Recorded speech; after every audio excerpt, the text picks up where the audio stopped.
Hello, I'm in a 2017 Kia Sedona, and today I'm going to show you how to fold down all your seats. So this mid row here, there's two ways.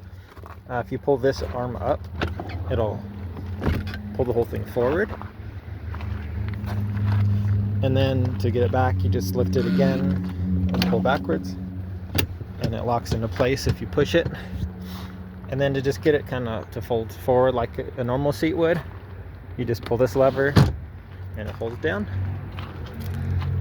Then for the rears here, you can get it to pull forward from here. Never fold it down. It works out the same on both sides. Then from here, from the back, you can pull and get the whole thing to lower. So if you pull, see if I can do this with one hand.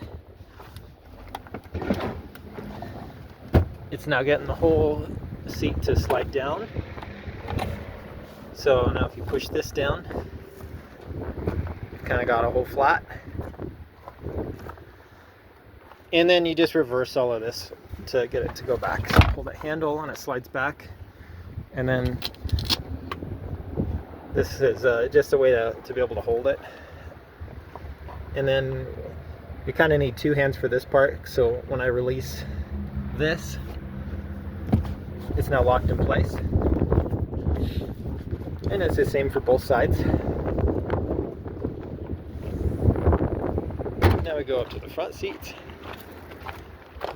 And these are electronic, so if you push this forward, the seat moves forward. Push it back, it goes back.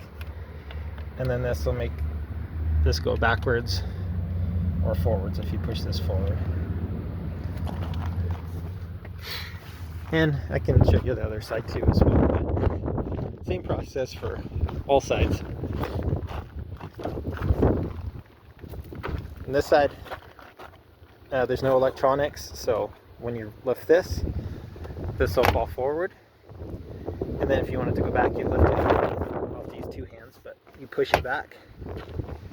And then to get the seat to slide forward and back, you've got this rod here you can lift up, and it'll slide forward and back.